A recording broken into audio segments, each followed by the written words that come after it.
Welcome everyone to St. Anne's. I'm Monsignor Watkins, and we want to get started with a prayer. In the name of the Father, and of the Son, and of the Holy Spirit. Amen. Our Father, who art in heaven, hallowed be thy name. name. Thy kingdom come, thy will be done, on earth as it is in heaven.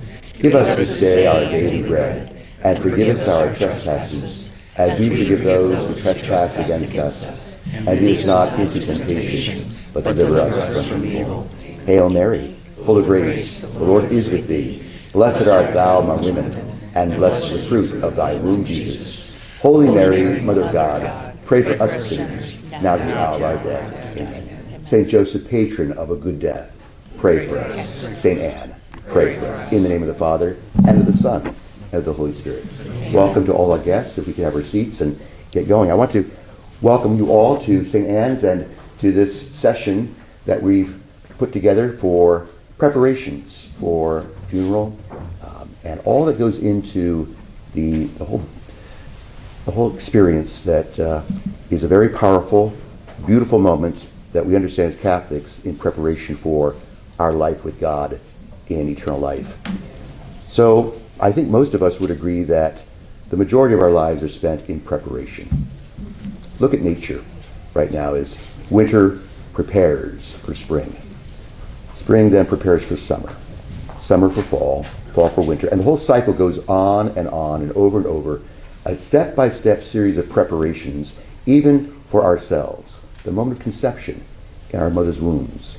And day by day, week by week, month by month, then we're born, which is all preparation for talking and walking and eating and going to school. And that's preparation for, it just seemed endless, wasn't it? Going to school,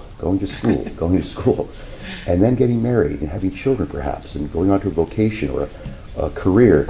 And day by day is but a constant step-by-step series of preparations for the next event. And all of that in life is but preparation, of course, for death. And for us, who in the Catholic Christian tradition, death is but preparation for life eternal with Christ. That's the big picture.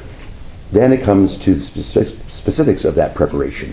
And all these speakers today are going to speak to you about different aspects of death and dying, funeral preparation, estate planning. Let me introduce our speakers today, just very briefly as we get organized. I'd like to introduce Jim and Ann Hoffman, who are here on the end. You can see their names. Jim and Ann, I met 36 years ago as a newly ordained priest here at St. Anne's when I was assigned here, and you all were very instrumental in marriage preparation then. And Jim, you just celebrated, may I say, your 90th birthday. Congratulations. Jim is a native of Chicago, and Anne, a native of France. They've been married 63 years. They've been involved for 50 years, both at the archdiocesan level and parish level, in marriage encounter, baptism preparation, marriage preparation, communication workshops. After Jim retired from a 23-year military career, which service, sir, was that? The Army. That's okay. He pursued a master's degree in pastoral counseling from Loyola in Baltimore. As a licensed counselor, he's been working pro bono with addicts in several DC organizations. And for the past 7 years, he's also conducted 8 weeks bereavement sessions twice a year at Blessed Sacrament Parish here in Washington.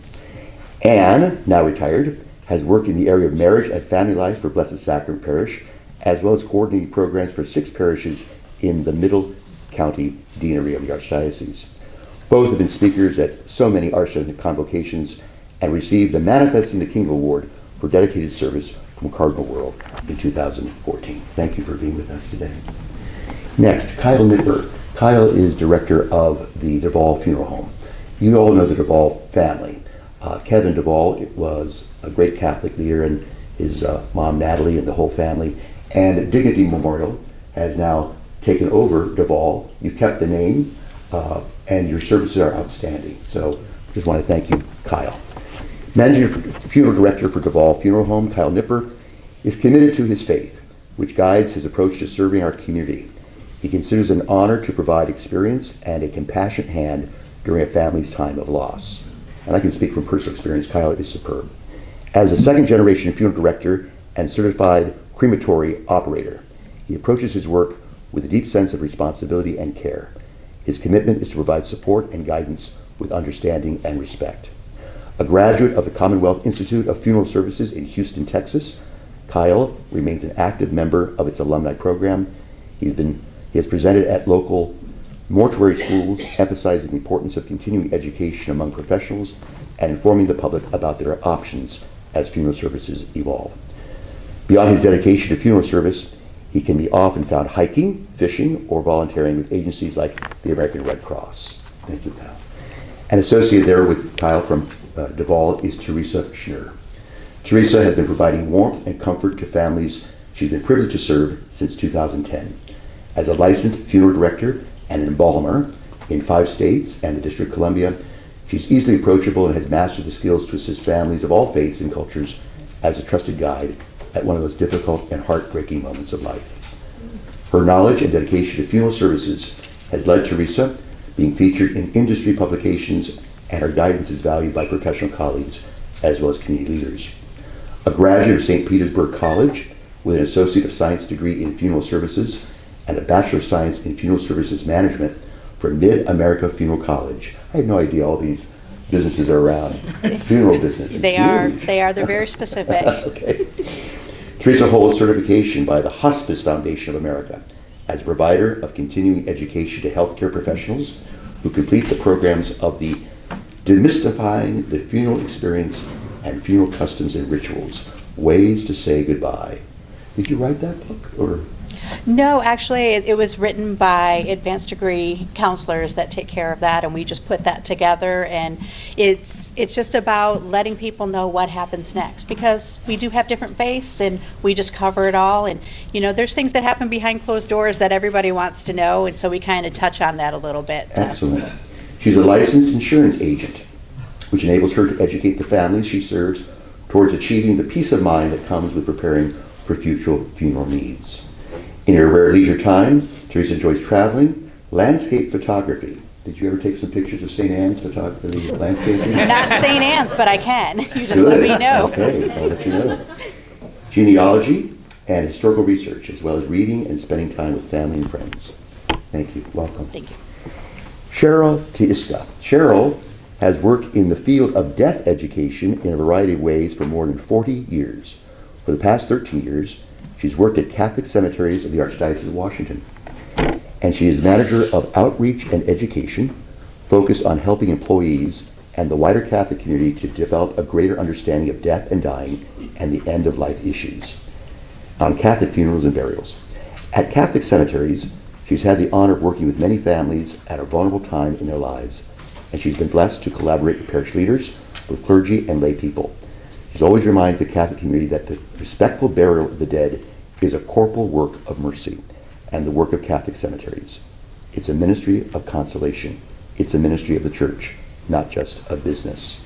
Very good. Welcome. And then Tom Downs on the end of the table there. Tom is an estate planning attorney based in Laurel, Maryland, with more than 30 years of experience at the Downs Law Firm, helping individuals and families plan for incapacity, serious illness, and the end-of-life decisions. A substantial part of his practice is devoted to preparing living wills, medical powers of attorney, and advance directives. He has guided thousands of clients through these deeply personal and often difficult conversations with clarity, compassion, and respect for their values. In addition to his legal work, Tom is deeply involved in his faith community. He is a member of St. Mary of the Mills Church in Laurel, where he served on the parish board of directors. He's also served on the board of directors of St. Vincent Pallotti Catholic High School and previously chairman of that board. Tom brings both professional experience and a strong foundation in his Catholic faith to today's discussion. Well, welcome to all of you. Thank you for taking the time to be with us. Thank you. So, we're going to probably proceed now with the first presentation by Jim and Ann Hoffman, who will speak to us on, in general, about the bereavement process. Jim, would you like to come forward? And we'll just develop your questions. You have some pencils and things like that, and my guess is a lot of these questions that you have will be answered in turn by these presentations. Thank you.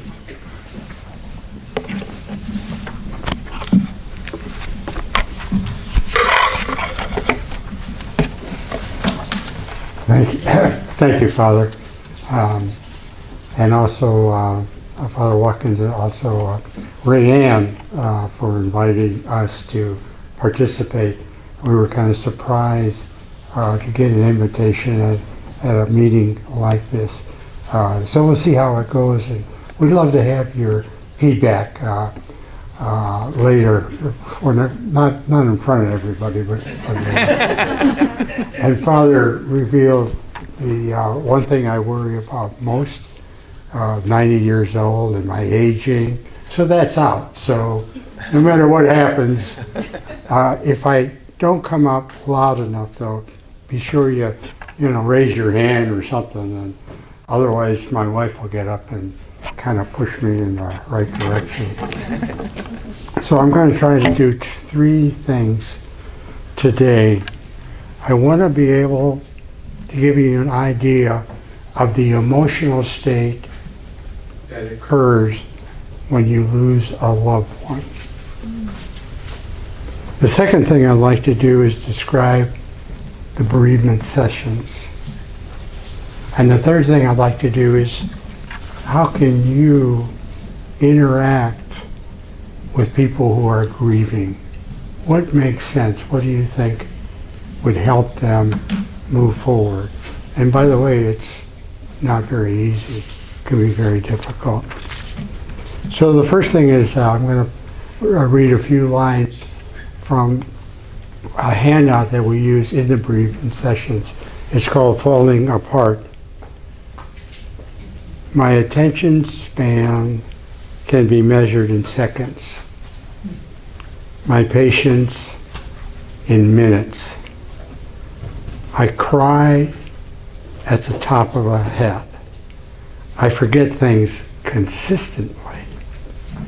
The morning toast burns daily. I forget to sign the checks. Feelings of anxiety and restlessness are my constant companions. That particular Falling Apart poem, there's a copy of it. It's verified by all the people who attend the bereavement sessions.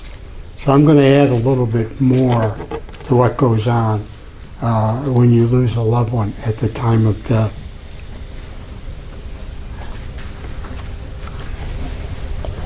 The emotions are raw and very powerful, and they can be confusing. Like on one hand, you experience the relief when somebody who is in pain passes. On the other hand, you kind of blame yourself, you feel guilty for not being totally committed to that person. The grieving person then feels guilty about having the relief feelings. I'm sorry. There are more impairments. The inability to make decisions. Being totally exhausted. Look at what happens. You lose a person, a loved one, the funeral takes place, and you're just suffering all this pain. And the loss and the burdens and all kinds of emotions arise. It's confusing. You don't understand it. They're just not understandable. You can have relief, but you can have a lot of anger as well. We'll talk about that a little later. You don't think efficiently. It's almost like something went offline. It's not there to allow you to make good decisions where you weigh them properly. You may not even be sure that your loved one died, or you may even deny that your loved one died. You are not thinking correctly. You may find you're distant from God. There's a separation. You're in pain. God is not there for you. Your mind's a tangle of diverse and unruly threads. And the reality is that often renders you vulnerable and helpless. And you are certainly not open to the idea that you should attend bereavement sessions. You're just not ready for that. You're so perplexed, confused, just trying to survive. So keep in mind, the proposal is today that you consider planning for help and support while you are today, like today, you're mentally and you're physically capable.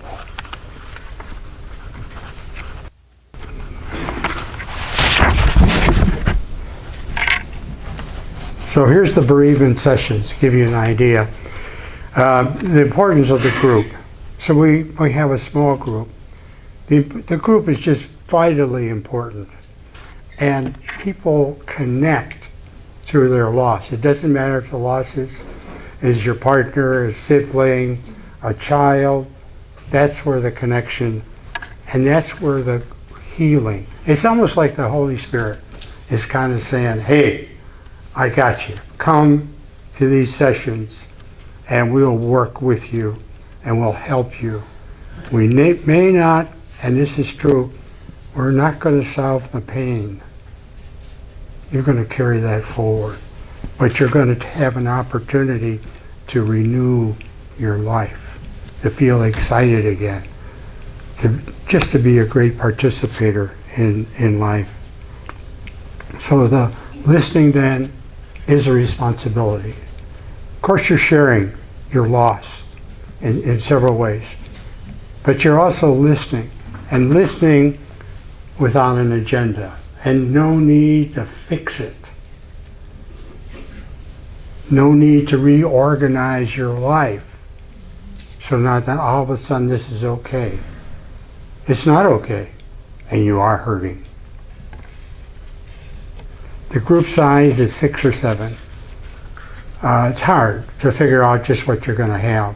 Sometimes we have less, but 6 and 7 is a good number, because that's the number where everybody can share what they need to share, and we can get everybody in the sessions. Like the sessions are an hour and a half, and you would think, oh, well, maybe we could extend that by 15 minutes. But if you're grieving, you don't want to extend it by 15 minutes, because these meetings are difficult and they take courage for you to attend. The benefits, opportunity for grace. I'm just so assured that these are all grace-filled. The Spirit is working with each and every one of us, and we're working on the ability to enjoy life. And sometimes after 8 sessions we have follow-on groups. They're not organized. We don't have like what we call a facilitator who is present to kind of present content or help people. But there's a connection is so strong that they want to continue to meet. Sometimes they meet once a week, every 2 weeks. It's on their own. We get them a Zoom connection and they go about doing it. And they find they can share the connection they made during the sessions and renew that. And they sense that they can share anything with the people that they work with for 8 sessions.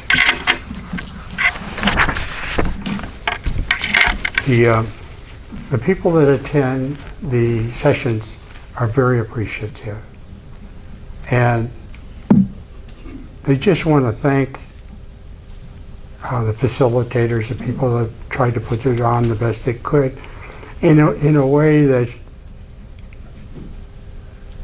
it's almost like there's a connection made during these previous sessions where now you can continue to meet because you feel safe and you feel like you think that you can say anything that you want to say. So I said the pain remains. That doesn't go away. That's another story much later in the person's life. So we have 2 handouts for you. The handouts are in the back, And there's the Grievers' Bill of Rights, which motivates, the Grievers' Bill of Rights is for the people who are grieving. And it motivates the people to make sure they meet their needs. And, you know, sometimes it's easier to say, oh, I don't know if I want to do this, but it's very important that you take this opportunity, this grace-filled opportunity. The second handout shows how we support others. And again, I'll cover a couple of points, but if you're interested, you can read more into it. So the Mourners' Bill of Rights, the key there is, I don't want to say you demand, that might be the wrong word, but you're insistent. Pretty much like Father was saying when he was talking about the stages of life. We all have needs during these stages, and we have needs when we lose our loved one. And that's what the Mourners' Bill of Rights says. I have a right to be heard. I have a right to talk about my grief, to get it off, to get it outside of me, and to heal.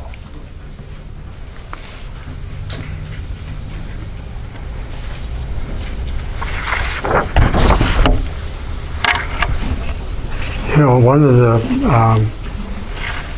anecdotes is of a few that I've got here, but one young man lost his father, and he was just under a blanket of darkness.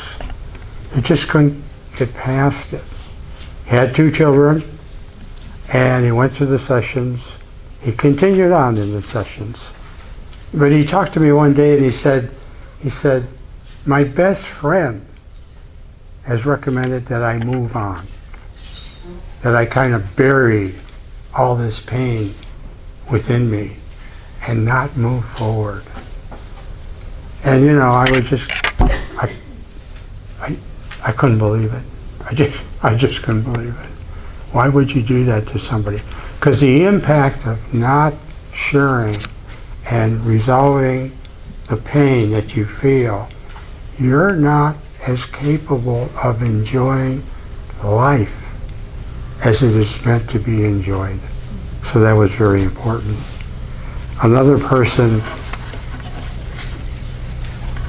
was somebody who had lost her mother, and she had great pain, and she had great anger.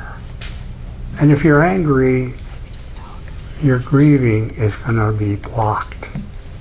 And she had this anger, and it was, she thought her mother should have received better medical care. And she was in the session, she would talk a lot. Sometimes she would wander off. You could tell she was disturbed. And then sometime later, after the sessions, she planned the memorial service for her mother. Her mother was cremated about 3 years prior to this. And she reached an accommodation, a healing with her God. The anger was gone. Let's see. Now, the third person I wanted to talk about was... Oh, sorry. Thank you. The third person I wanted to talk about was a woman who lost her son by suicide.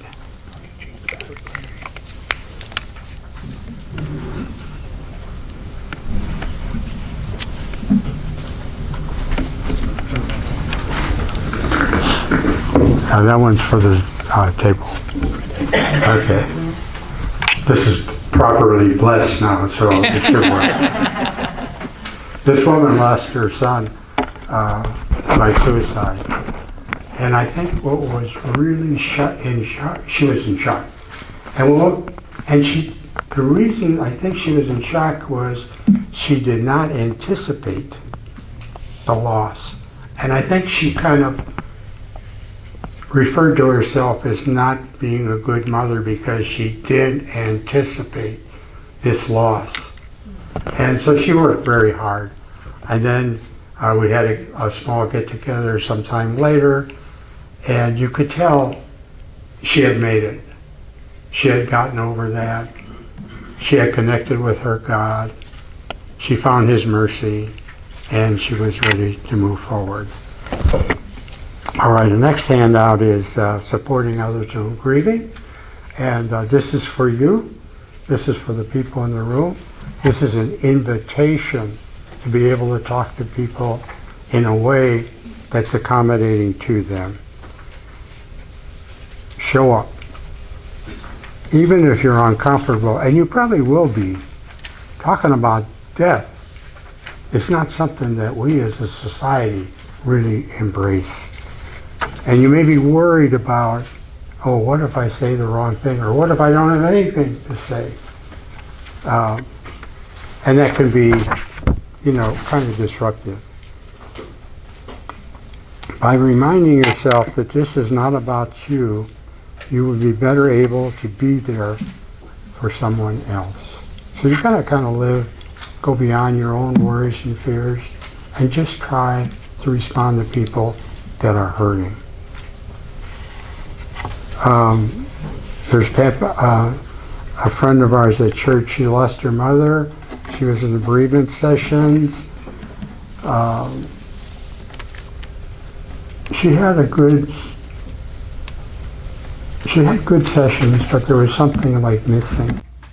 Well, people who are bereaving love to be asked about their loss, even if it creates tears and they get emotionally aroused. They want to talk to you about the love of their life, their loss. Well, anyhow, with this person, we went to the same Mass. It was 10:30 Mass at Blessed Sacrament, and we always sat next together. We knew her pretty well. And each time we would, at the end of Mass, we would say something like, how is your grieving going? And at first, it kind of caught her by surprise. But then, as we continued to ask that question, and that's a great question to ask, by the way, how is your grieving going? Then she became more prepared. And it's almost like she wasn't talking to us anymore. She was talking to her grieving part and making connection with that. Avoid cliches like they are in a better place. They are no longer suffering. When you're grieving, you are focused on yourself and the pain that you receive. And if somebody gives you cliches, you sense that you are rejected. They're not listening to you. And then our last point is offer practical help.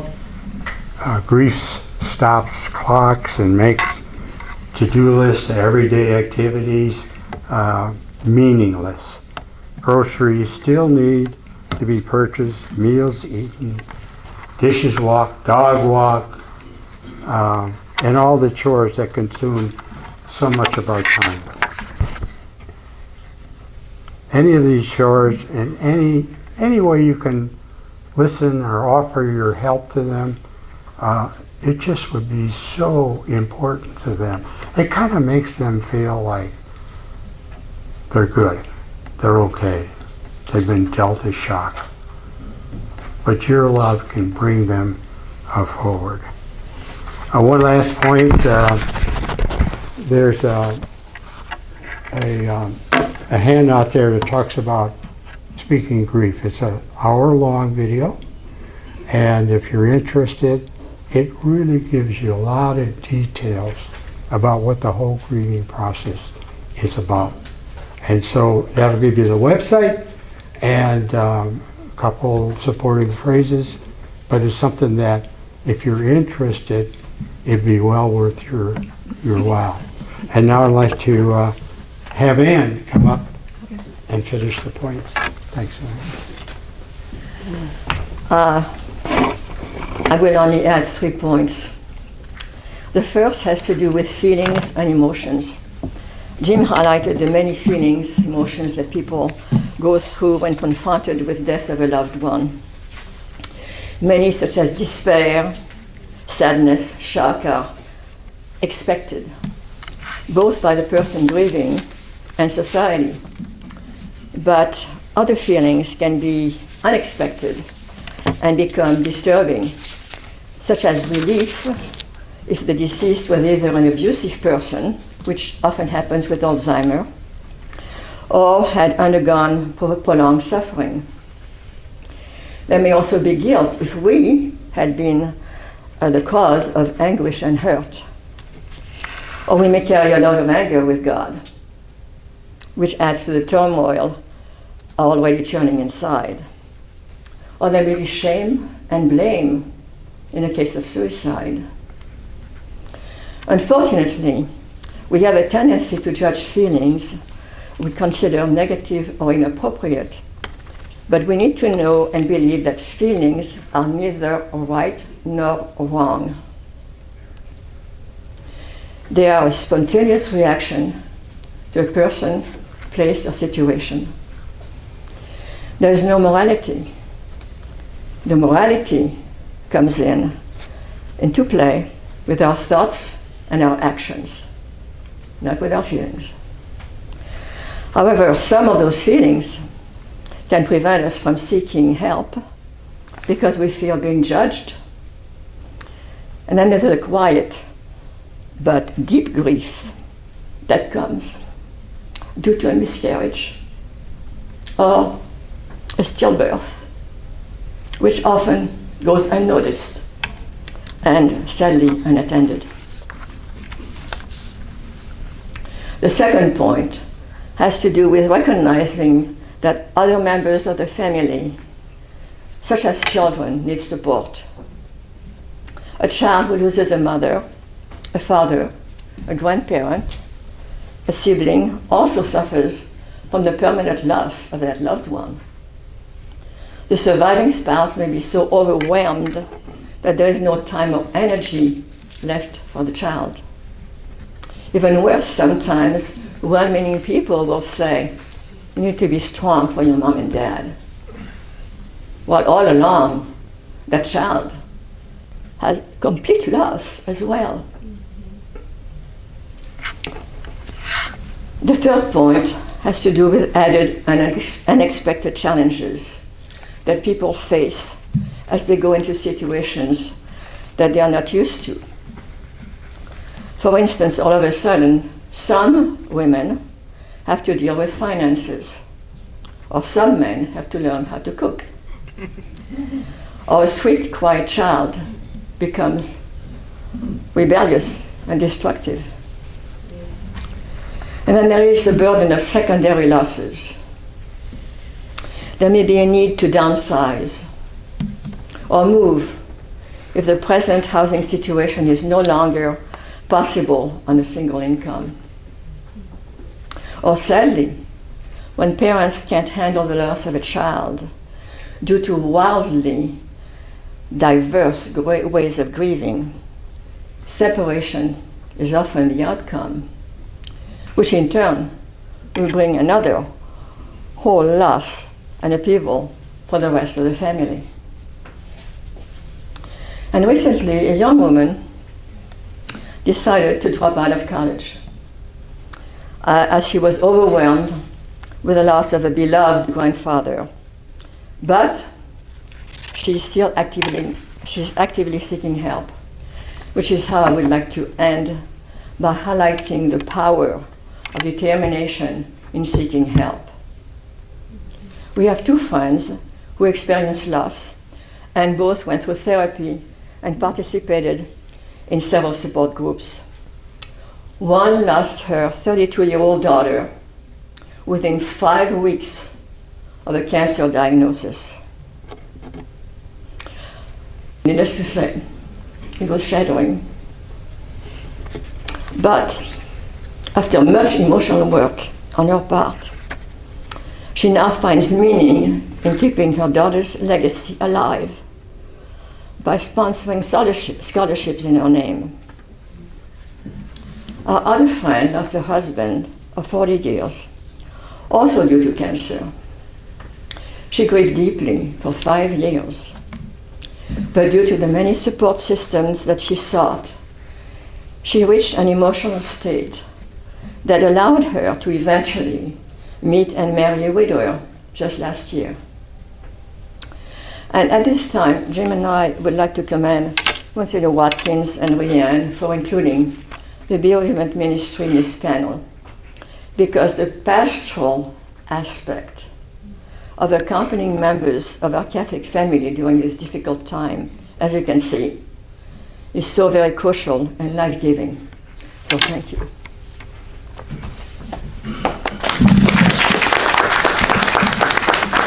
Thank you, Jim. Thank you, Anne. We spoke earlier about preparations. None of us really can ultimately control all these emotions, all the consequences of the death of a loved one, or dealing with it ourselves in illness and sickness in preparation for death. But we do the best we can, and this panel and so many are here to help. So again, as Anne was saying, and Jim, don't be afraid to reach out and ask. And this is part of what we hope will be kind of an initiative in our parish to begin that discussion earlier than waiting till the end. Because we all know from experience, I certainly know, and if you've been through the death of a family member, it can be a moment when the family comes together, or it can be a disaster emotionally for everybody. Anger, resentment, vengeances, greed is a big one. So be aware of all this. We know it, but until you've gone through it, and in preparation for those moments, again, to the extent that we can, to prepare. What does it says in the gospel? Death will come like a thief in the night. That's not meant to scare us. St. Matthew says, be prepared, be vigilant, stay awake at all times. And that's what we're doing. Again, preparing. And you don't know the date, but you may know that story that a woman came to me after the funeral for her husband and said, Monsignor, you did such a great job for his funeral. When my day comes, would you do the same for me? I said, Madam, I would be honored to do your funeral. I just happen to be very busy. Do you have a date? So when people die, one thing they'll do, like wedding couples, they'll call somebody else. They won't call their priest first. Okay, they're going to call the reception place and organize their wedding reception, and then call the church and say, now this is the date we want because we've already set the reception. Don't do it that way. Do it in the proper order. So most couples or individuals, when death occurs, will call a funeral director, which is wonderful. They're going to call us to get the date. But you really should think about the order in which that communication takes place. Keep the priest involved in the process, okay? And don't wait till the end. And tell your family, don't wait until mom or dad is at death's door to say, last rites, come now at 3 o'clock in the morning. It's not right. Because now you're denying that preparation for death in its proper order. You don't have to wait for last rites. We don't speak of it that way anymore, do we? It's called the anointing of the sick, and it can be repeated over and over as a need be in the process of sickness and illness, whether it's death occurring or just a serious illness. So these are all step-by-step preparations for ultimate death, but don't deny it. Give God that permission. He gave you life, and he will take your life. And when you have a gift of life, all you can say is thank you.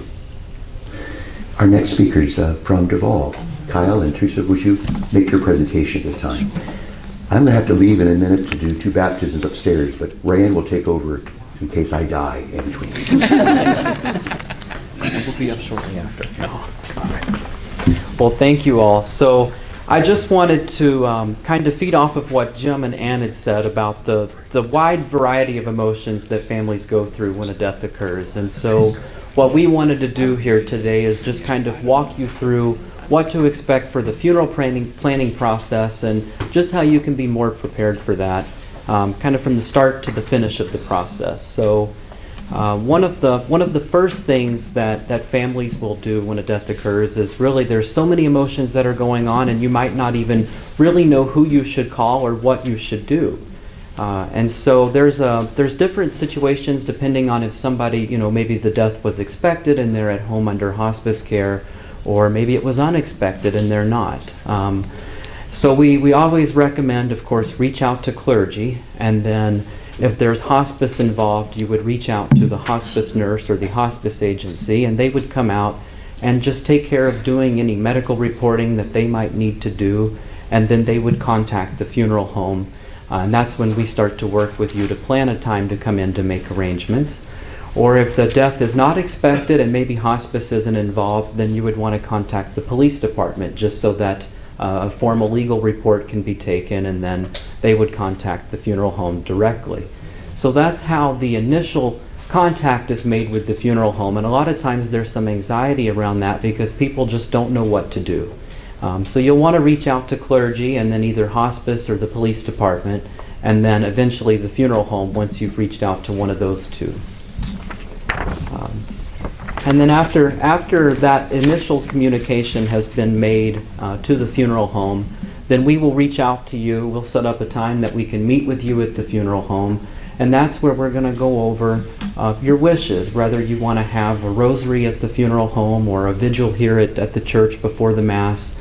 We put all those details together, and we help you with selecting. If you're doing cremation, we go over the different urn options. We talk about the different local Catholic cemeteries that you can partner with. Or if you're choosing, burial, we go over the different casket options. So we take care of all of that, the prayer cards, the flowers. We take care of planning all of those details, usually within about 24 to 48 hours after the death occurs. So it's not usually the same day that you're coming into the funeral home to make those arrangements, but we do give you some information that we just ask you to bring in with you ahead of time to be prepared. So some of the things that that we'll need are information to complete the death certificate. So we do file the death certificate for you, and that takes about 7 to 10 days. So that's not something, a lot of times people think it's something that the doctor just signs and we have it right away, but those do have to be issued by the government. So those take about 7 to 10 days for us to have. And then we take care of all the filing process, and we'll coordinate the funeral with the church. And that's when, how Monsignor Watkins said, we'll contact them for the date and time, so that way everybody's on the same page. And the same with the cemetery. So we coordinate with the cemeteries to make sure that the church, the priest, the funeral home, and everybody's all available at the same times. And then from there, one of the other things that you can do, just to kind of relieve the anxiety, is to pre-plan ahead of time, to answer some of those questions so that your family, they might not know what flowers you want or which prayer you want on your prayer card, those kinds of things. And so there is an opportunity, thankfully, to have all of that prepared ahead of time, and that's what Teresa is going to speak with you about here today, is just how you can be prepared and have those items set up before it's your time, so it's a less of a burden and less anxiety when it comes. Thank you.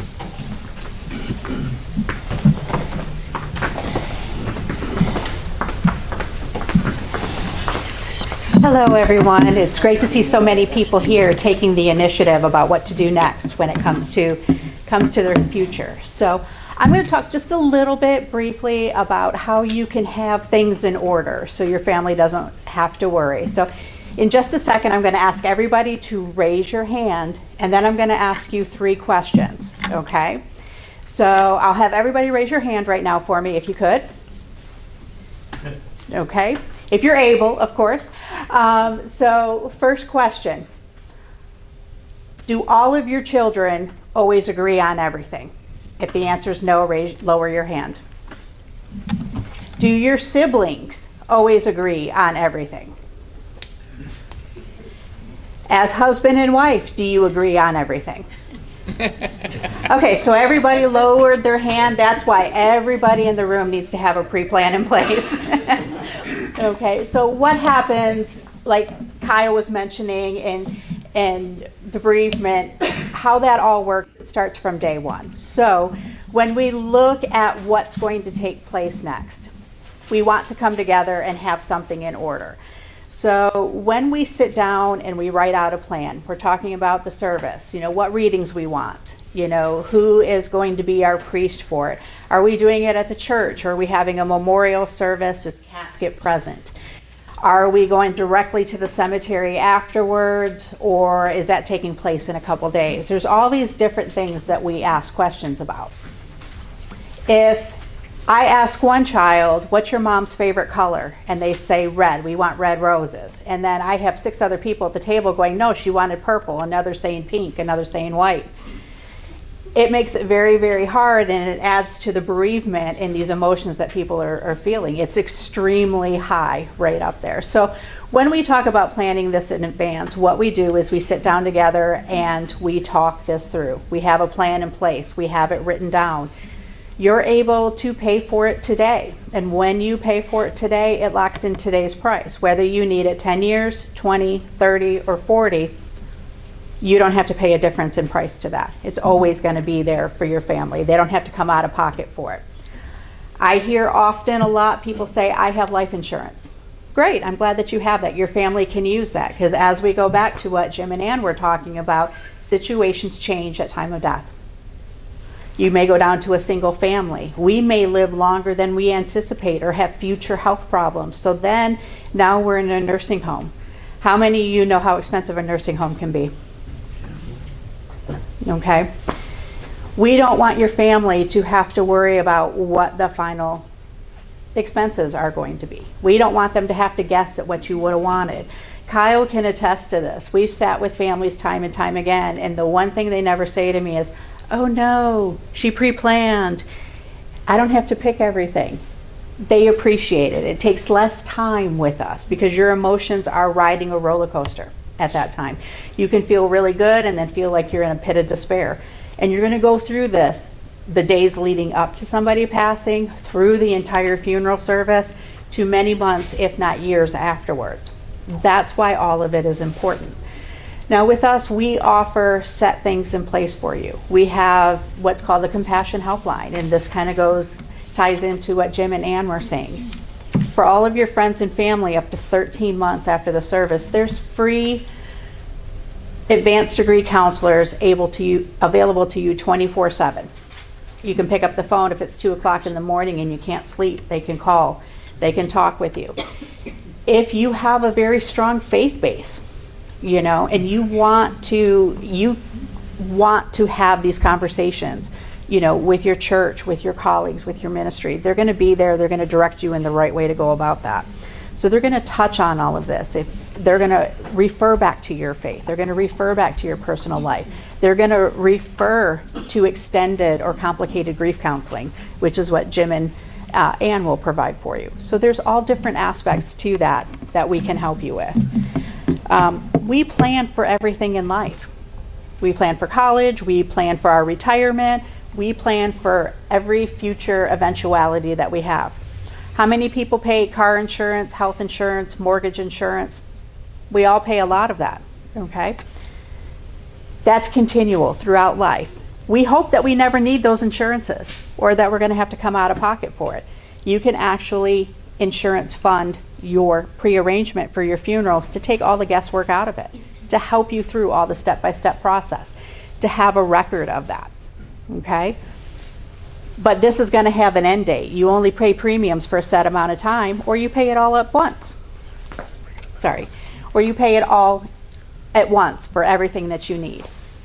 Okay, so there's so many different ways that we can do this, and this is where you would sit with me for a personal consultation on exactly what you need. There are some cards on the table if that's something that you're interested in. They're the little square cards at the center of the table. You can just fill that out with your name and your contact information. Nobody needs to know what you're putting in place. But all of us have said, I wouldn't be caught dead in that, so let's make sure that you're not. Just a little quick story to kind of touch on that. I literally had 2 great-granddaughters bring in clothing for their great-grandmother. And I was inventorying that because that's what we do. We're part of that. We coordinate all of this for you. They brought in, and their grandmother was, I think she was like 94, 95 years old. It was a Victoria's Secret bag for her undergarments. And I'm like, okay, well, you never know. It was a leopard print push-up bra and thong, matching thong. I said, well, you brought this in for Grandma. They're like, she always said she wouldn't be caught dead in that. So they literally brought that to the funeral for us to take care of that final arrangement. So there can be humor into it, but we can also have very specific instructions that we want to touch on, you know. And in putting together your plan, we're going to list those things. We're going to counsel you so that you can counsel your family.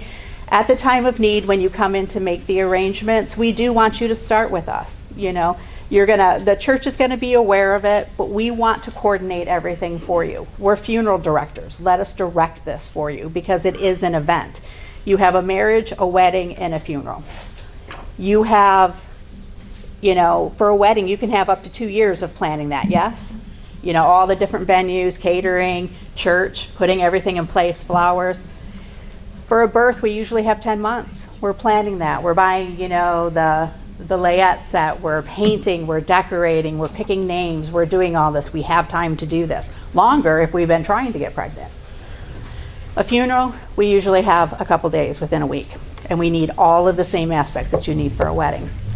So when you reach out and you place your trust in us and your confidence for us to take care of that, what we're doing is we're contacting the church. We're coordinating the time with the cemetery, with the church. We're arranging for transportation. All of these occur at different times. So it's our job to direct this, to know exactly where we need to be at what set time, what you're going to need, what expenses are going to be. That's what we're here for. So let us guide you through that. Thank you so much for your time, and I hope that everybody has, we have the cemetery coming next. Oh, just quick question. First of all, thank you all for being here, and thanks to Monsignor and Rayanne for putting this together. This is very informative. I didn't see in your abundant list of handouts a handy-dandy, blonde-friendly checklist of all this stuff you're talking about. Have any of you all put that, there are checklists up together? there. There are checklists up there, and also too, I can send you everything that you need digitally. Just fill out the card that's on the table. And there are some Thank you. there are some personal planning guides at the back Yes. which should have that checklist in it for you. You have one on your table there for you. Yes, ma'am. Okay. And I know we're going to be taking multiple questions at the end, so I would just ask for questions that come up now. Just let the next speakers get in place, and then we'll answer all the questions. We're going to open it up to question and answer. Thank you. Thank you. Microphone is not working. Microphone. There's one on the table, maybe that'll work. That one is for the live stream. Let's see if we can't get that going. The planning of couple of funeral. That's a different document. Oh, that's it. Yeah. Oh, this one.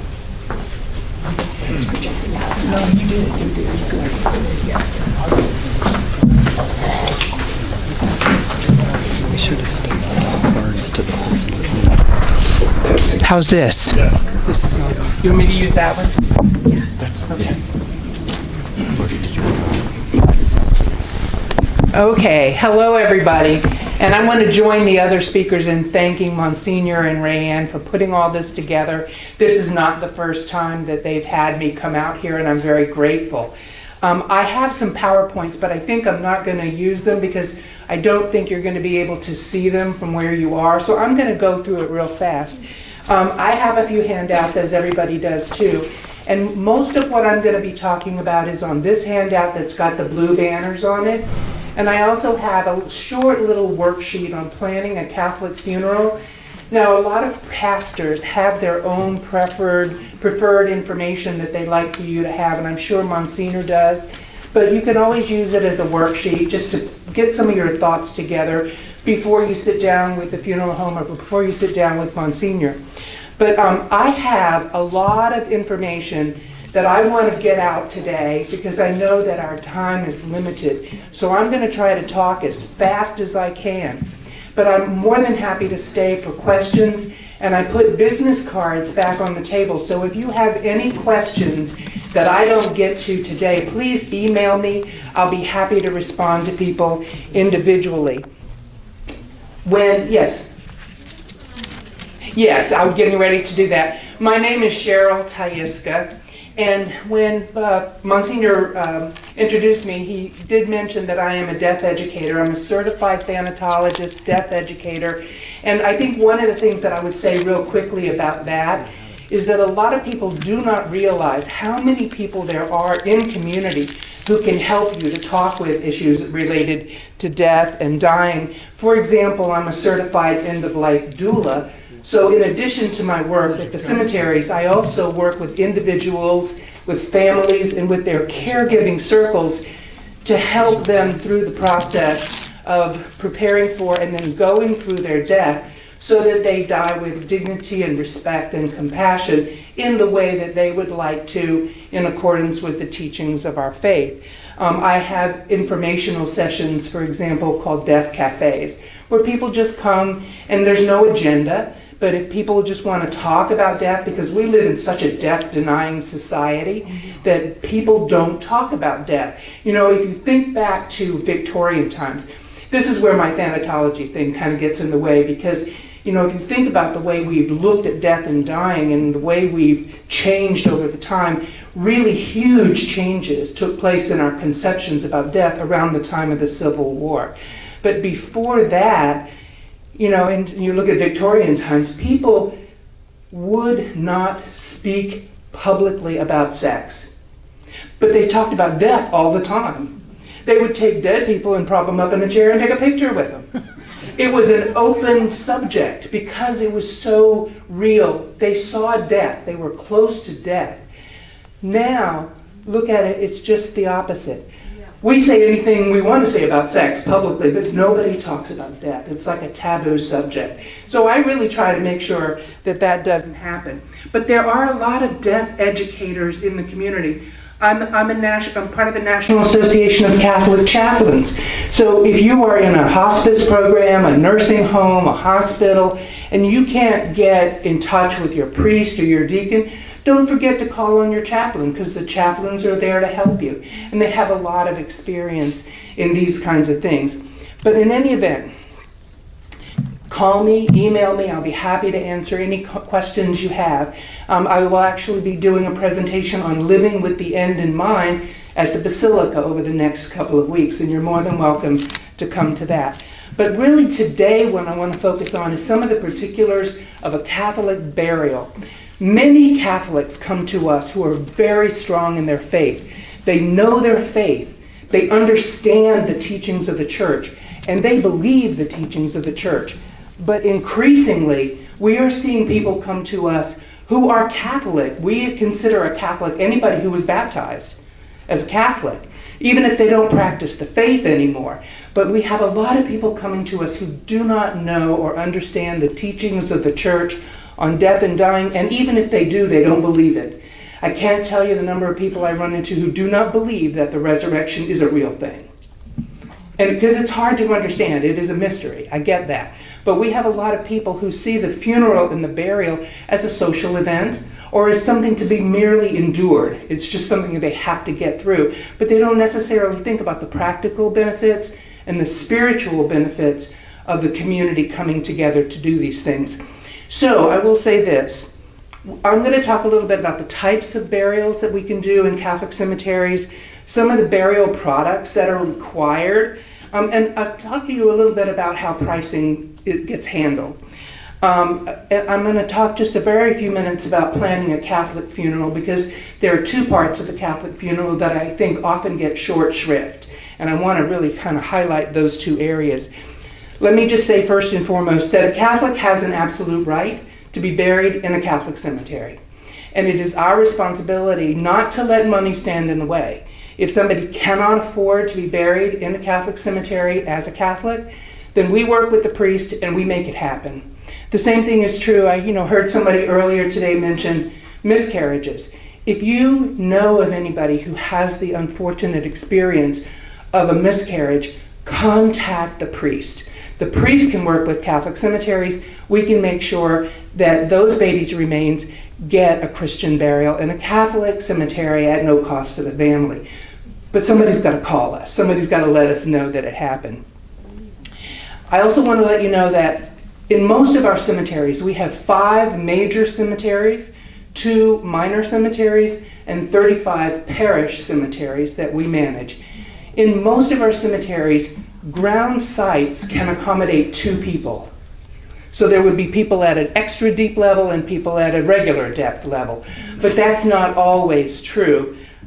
So when you are looking at spaces to be buried, you might want to think about who do you want with you. If you want somebody with you, you may not want anybody with you. And that will kind of determine what kind of space you might experience. So anyway, I just wanted to mention that. Each one of our cemeteries has what we call special sections. So there are sections for priests, sections for deacons, sections for religious and religious orders. We have miscarried baby sections. We have infant sections. We have all kinds of sections. So I do encourage you to visit the cemeteries and get a chance to see how they're all a little bit different. They all have a different feel to them. They all have a different kind of vibe to them. But the idea is probably to be buried in one of the cemeteries that may be closest to where you live. Even if you decide not to be buried in a Catholic cemetery, say you're going to go to Arlington, say you're going to go to Cheltenham, or maybe you already have family at a secular cemetery and you want to be buried with those family members, that's okay. Even if you're not going to be in a Catholic cemetery, we can still help talk you through a process of planning and being prepared for some of those things from the church's teaching point of view. So keep those things in mind. You will hear us talk about lots of different kinds of spaces. So we have ground spaces where you can put a full body in a casket, or 2 full bodies in a casket, or you can put 2 cremations in urns, or you can put 1 cremation and 1 full body, or there's any combination of full body or cremated remains, but no more than 2 souls in a space. So you want to keep that in mind. Now, I am very much in terms of opting for families to do the practical cost savings experience. So even if money is no object, putting 2 people in one of those spaces is practical. It is the better use of your funds. But not everybody chooses to do that. Some people are buried in a grave by themselves. We also have cremation niches, which are above the ground. So some people will be buried in the ground, some people will be buried in a wall or a building above the ground. And the cremation niche is just a little concrete box that we put the urn in. The important thing about that is to know that you cannot have an urn bigger than the space. So when you're talking to the cemetery, make sure that you have the dimensions so that you know what size, because when you come to us in Granny's favorite cookie jar that's been sealed shut, it may not fit. So keep that in mind. In addition to cremation niches above the ground, we have a new product that is known as internal embrace thin niches. And these are thin niches that require a very specific kind of urn, which we can provide.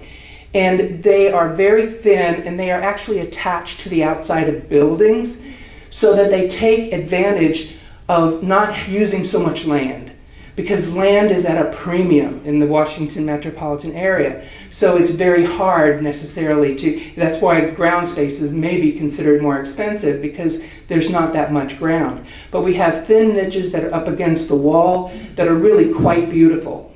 And they can hold 2 people or up to 4 people. So you can have a family site and you can have a companion site.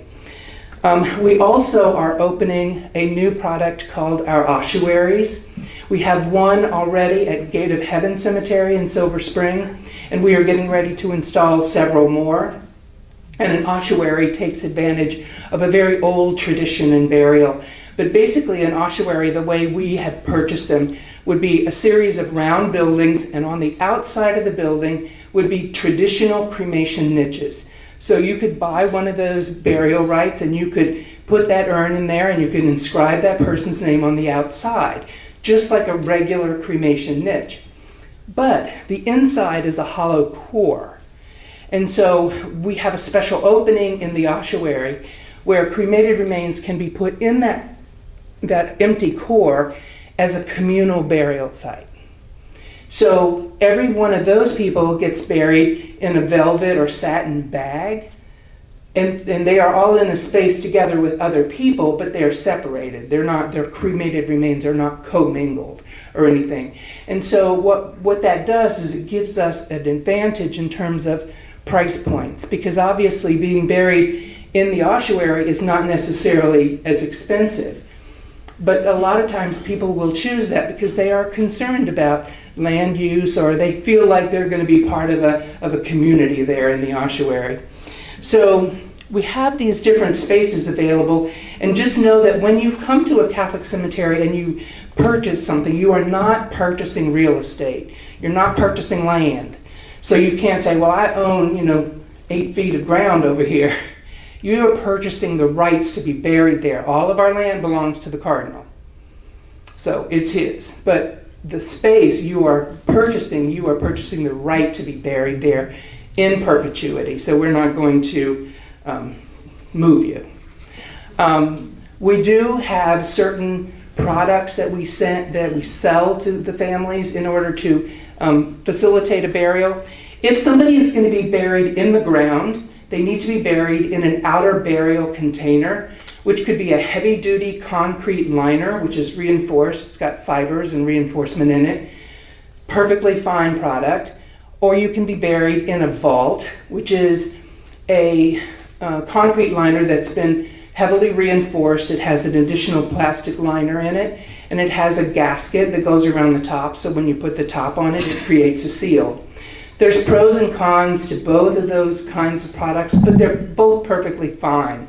The heavy-duty concrete liner is perfectly fine. And these are products that we're talking about that you'll never see again. Nobody's ever going to see them again. So, you just want to make sure that they're good quality materials.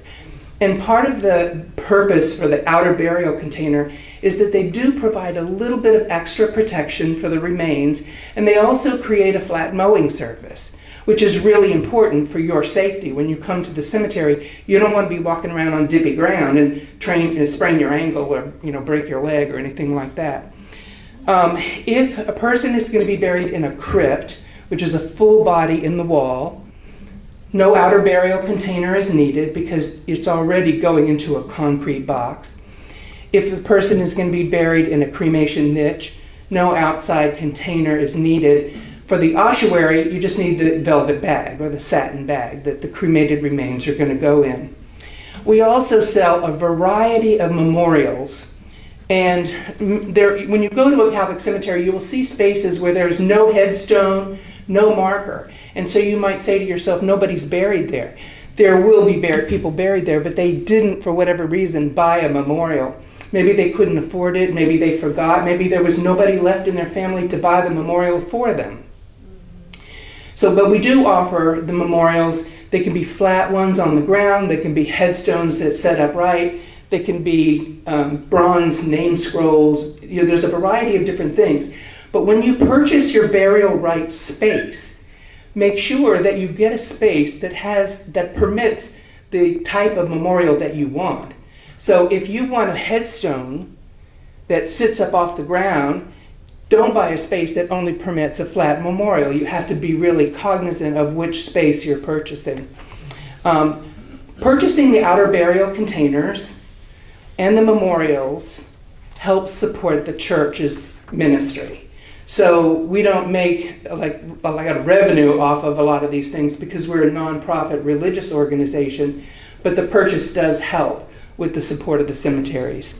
So we have a lot of different choices in different types of memorials. And so I encourage you to visit the cemeteries, take a look, see what you like, take some pictures of things and say, hey, maybe that's what I might like, so that you can talk to your family about that. I want to say a couple of words about cremation. There are a lot of people who are very confused about cremation, even still. The church has never fully prohibited cremation, but they strongly discouraged it up until 1963. And part of the reason for that was that there were people who were using cremation as a way of thumbing their nose at the beliefs of the Catholic Church and the belief in the resurrection.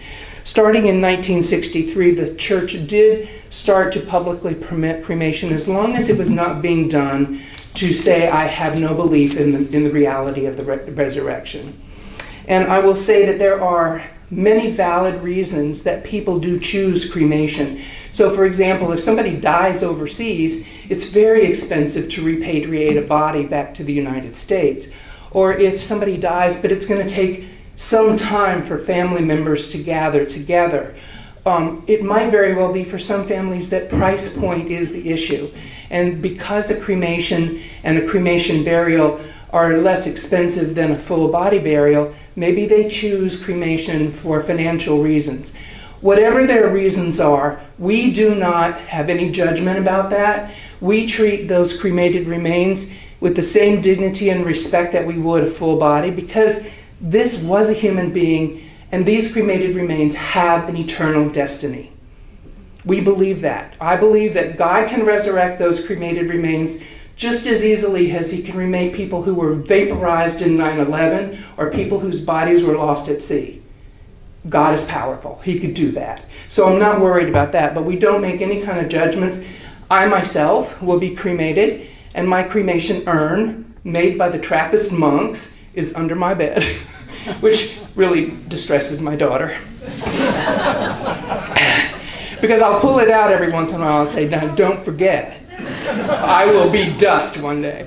But anyway, cremation rates among Catholics are not quite as high yet as they are for non-Catholics. But about 40% of the burials that we do in Catholic cemeteries are cremated remains. And the reason I think it's important to mention that is that there are a lot of people who think that it's okay to keep the cremated remains at home. It's okay to keep Uncle Joe on the mantle. I can't tell you how many times we've become aware of people who've got grandma or grandpa in the trunk of their car for months at a time. I can't tell you how many times we've driven up to the gates to go to work in the morning and found unclaimed or discarded cremated remains at our gate, because people simply did not know what to do with them. The church asks that if we choose cremation, we bury those cremated remains in sacred ground. And we have a lot of different options for that. So if you know of anybody who's been holding on to cremated remains of people that they can't even barely remember and don't know what to do with them, let us know. So the church does generally prefer that full bodies be available for the funeral service. And so a lot of times what can happen is that the funeral home can prepare that body, embalm that body in whatever way is appropriate, provide that body for the viewing, and then take that person for cremation later. And so those things can be done. And that is really the preference of the church. There are times when it might not be possible for that to happen. So there is a process of direct cremation where a person's body is retrieved from wherever they've died, and they go directly to the crematory and they get cremated, and then the church may have the services later. The church does permit cremated remains in the church for a memorial or funeral service. But I just wanted to let you know that there are a lot of different ways that we approach this, and a lot of times, as you heard mentioned earlier from our folks at DeVol, it really is the pre-discussions, the pre-planning that help people figure out what to do. Just a couple of words, and I'm sorry I'm kind of zipping through this real fast, but a couple of words about pricing. Catholic Cemeteries is a religious faith-based organization. We are nonprofit.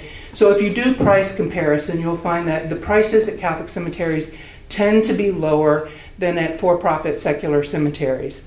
It is true that our prices are going up because our costs are going up as well. Dying in this country is an expensive proposition. So planning ahead is really a good idea so that you can lock the prices in at a certain time and you don't have to pay increased prices. The prices at Catholic cemeteries increase 3 to 5% every January 1st. So if you're going to do something, do it by December 31st. Because the next day the prices are going to go up. And so you want to keep that in mind. This is what you have to have. You have to have a space. So it could be in the ground, or it could be in the building, or in the ossuary. If you're going to be in the ground, you have to have an outer burial container, which you can get from Catholic cemeteries. You can also get them from a funeral home. you have to have, and we charge for what we call the labor charge, which is the opening and closing and the setup. So we set up the greens, the tents, the chairs to make it comfortable for the families who are attending. And then for every space and every memorial that is sold, there is a small percentage that is considered to be a perpetual care fund. So that goes into the fund to provide perpetual care for the cemetery, which is really things like safety, security, mowing, trimming, making sure that the place really looks good. And as was mentioned before, you can use insurance to cover these costs at the time of death. But I can't tell you how many people I've talked to who've said, you know, I really don't want a very expensive service, even if money is no object. I would rather have my insurance money, my bank account, anything I'm going to pass on to go to my kids and my grandkids. And so you might want to think about, you know, how you want your insurance money to be used. So those are just some basics about Catholic cemeteries.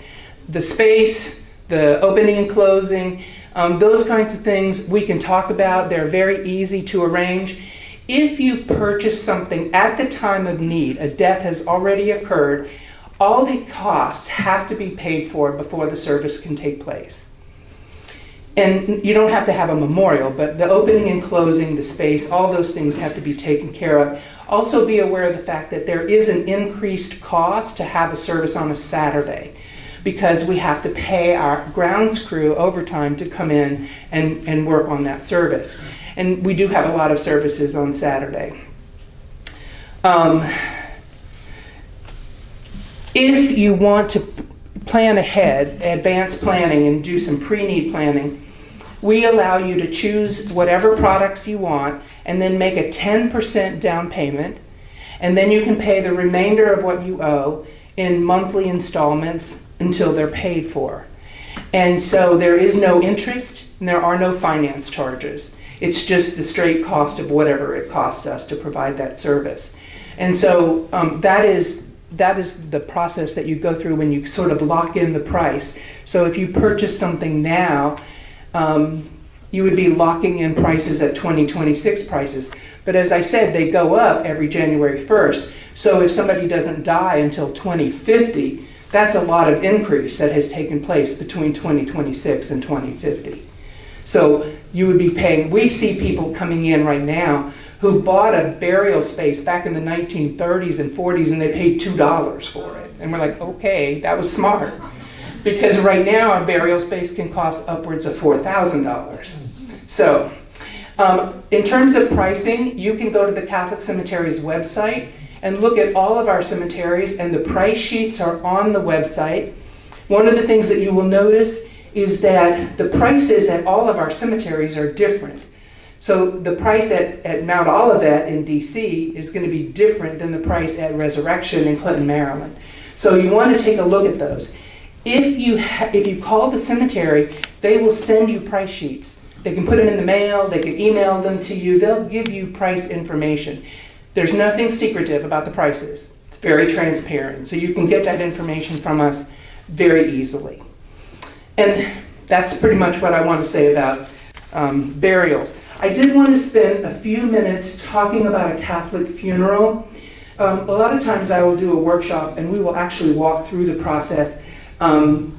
Teresa mentioned earlier, like 5 wishes. We walk through some of those advanced planning documents as a workshop. But what we are increasingly see is that, you know, people's approaches to funerals have sometimes changed. So this is just a quick reminder, and probably most of you know this already. There are 3 parts to a Catholic funeral. There's the vigil, or the wake. There's the mass. And then there's the committal. And so a lot of times when people think of a Catholic funeral, they think of the Mass, rightfully so, because that's the Eucharist. And that's really important. But I encourage you not to let the other 2 parts of the funeral be kind of ignored. And I think this goes also to the issue of helping to deal with the shock, disbelief, denial, the grieving process, because these have a lot of spiritual benefits. So I wanted to mention a couple of things. The vigil for the deceased is something that we are not doing as much as we used to. Now, a lot of times, it used to be you would have a visitation in a parlor in a funeral home, and people would come for several nights in a row. And this is a great opportunity for people to gather and talk about you. Like, hopefully they'll talk about you positively. But they're going to tell stories about you, and they're going to laugh, and they're going to cry, and they're going to show pictures. And, this is the wake, really, where we are celebrating that person's life. We are saying goodbye to that person. We're showing comfort and care and concern to people. But we don't do that as much anymore. So now, a lot of times, the vigil is the hour before Mass, where there's a viewing, but you don't have that necessarily that same kind of communal support system going on right there. This is something that I wanted to mention. Many of you have been to a funeral and you've seen the priest use the OCF, the Order of Christian Funerals, and this has all the prayers in it that we say at vigils, funerals, and committals. The Mass is the only part that must be presided over by a priest. So if you have a funeral and you invite your priest to come to the vigil or come to the committal, that is wonderful because they can preside over the prayers, but they don't have to. The prayers at the vigil and the prayers at the committal can be presided over by a deacon or a layperson. At the cemeteries, because we have so many families who do not have a relationship with a parish, we do the committals ourselves. We say the prayers. We lead those prayers.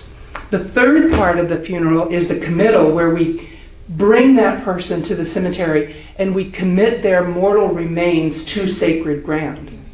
And so the prayers at the cemetery may only take 15 or 20 minutes, but they are incredibly important. And if you ever have a vigil that you want to do at your home in memory of or getting prepared for the burial of somebody, let us know. We'll copy the pages and the prayers and send them to you. We can help you with that. So just wanted to let you know about that. Father mentioned also, Monsignor mentioned that the work that we do at Catholic cemeteries is a corporal work of mercy. You coming to the cemetery for a funeral or to visit the cemetery is a spiritual work of mercy. So one of the things that I wanted to do is to invite you to come to any of our cemeteries and just say some prayers. Walk up to the gravesite of somebody who looks like they haven't had a prayer in a while and say a prayer for that person. I like to think about this, that someday maybe somebody will do that for me. They'll look at my gravesite and they'll say, nobody's been here for decades. I'm going to say a prayer for that woman. So I hope that you will come and visit our cemeteries. We are coming up on Good Friday pretty soon. All of our cemeteries have Stations of the Cross at noon on Good Friday. And I know many parishes do stations, but there is something very profound about doing Stations of the Cross in a cemetery. It's very, very different kind of experience, so you're more than welcome. As I mentioned earlier, if you know of anybody who's had a miscarriage, please let the priest know.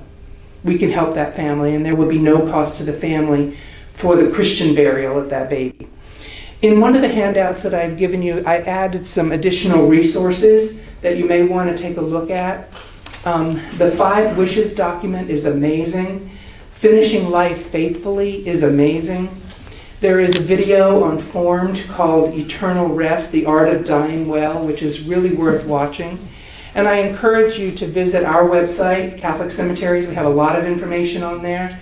And I hope that you will feel comfortable giving me a call if you have any questions or any concerns, or you just want to know who to talk to at a particular cemetery. I'll be happy to help. Thank you so much.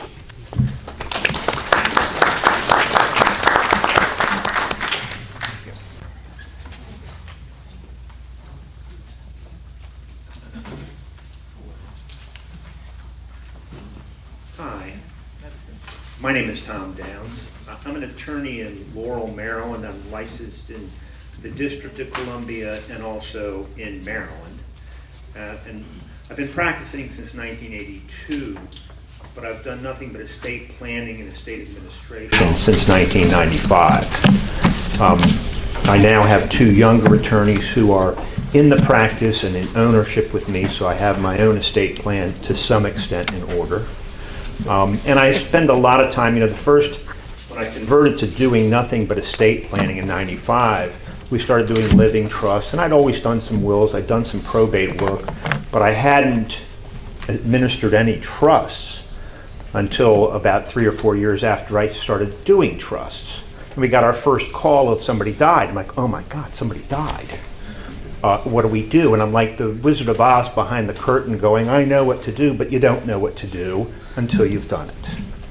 And a lot of my practice now, probably half my practice, is sitting down with people after someone's died and going through their story. I've got 3 children, and they're all grown now. But when I had our first child, a lot of my friends were having kids. And we would go through these stories about the birth. And I don't know if anybody else has had this experience, but sometimes people are sharing or maybe oversharing all the things that happened. And part of that is it's a traumatic thing to go through a birth at a hospital. And now a lot of my life is sitting down with people after someone's died and saying, tell me what happened. And for about half of those people, they start telling me the death story. And like you were talking about with the grieving, it's part of the reality and it's a trauma for them. And they go through this whole thing about what do I have to do to get prepared for this. I always think of the philosopher Mike Tyson when I think about preparing. And he said, everybody has a plan until they get hit in the mouth. And that's true in a situation like health care decisions. And I talk to people all the time about what do you do about end-of-life circumstances, end-of-life decisions. And having a chain of command to me is a really important thing. Trying to figure out who is going to be in charge, in what order. Well, I'm one of 8 kids, my wife's one of 10 kids. We have lots of choices. I don't want to pick on my sister-in-law, but I'm going to. She's not here. My wife was chosen to be the medical decision maker for her mother. And she did a lot of taking her from an individual house to a condo, to assisted living, to a nursing home. And she went through the whole thing and talked to her many, many times about what kind of end-of-life decisions she wanted to have made. And she ended up at the Little Sisters of the Poor in Catonsville. They did a wonderful job taking care of her. She has one sister who's sort of a dominating character. And when I would talk to groups about doing estate planning and doing your medical decisions, I always said it was important to let people know who's in charge, but it's just as important to let people know who's not in charge. Because if you have a dominating personality, they're going to be in charge whether they're in charge or not. And I said that for years and years, and when my mother-in-law died 3 years ago, it became apparent that no matter how much you tell somebody that they're not in charge, they're still going to try and take over. And it turned into a huge family feud about should she have morphine, should she be removed. The Little Sisters of the Poor were not going to hasten her death. And then one of her sisters wanted to take her home and have her go through hospice, and she was in a lot of pain. She shouldn't be there. And it caused a lot of family fury. And when I sit down and talk to clients about what happened when somebody died, oftentimes what will surface is trauma at the hospital and somebody trying to take over. And sometimes it's a child who wasn't involved that now wants to make up for lost time and be involved. Sometimes it's a blended family where is the spouse in charge or are the children in charge? And trying to lay that out. I mean, if you're driving home today and you have a car accident and you're now in the hospital, does anybody know who's in charge? And if they don't know who's in charge, can you see that that could cause problems? In my family, it caused problems when he already had it laid out very clearly who was in charge. But trying to set forth ahead of time, these are the people who have the values that I want to have reflected in my final wishes. And to me, there's lots of different formats of the types of documents you can do. 5 wishes is fine. It's a lot better to have a set of documents than to not have one. I also see, as a practical matter, it's not having the documents, it's having the documents available. And when I was a young attorney, I was the medical decision maker for my grandmother. She was in the hospital, I went to the hospital. And I got to the hospital, I didn't have the documents. And it was a little embarrassing because I do this for a living, but I'd never been through that process before, and this was pre-internet. Now I tell people, you should scan these documents, everybody should have them on their smartphones, so that you have the documents on you all the time. Because if you don't have that, it's a problem. I was talking to a couple the other day who have a 19-year-old and a 20-year-old daughter. Very responsible, they're in college. They're not necessarily who we want to have making the medical decisions. If they're in a car accident and nobody knows who's in charge, those kids are in charge. Because under the law, it'll be the next of kin who are asked.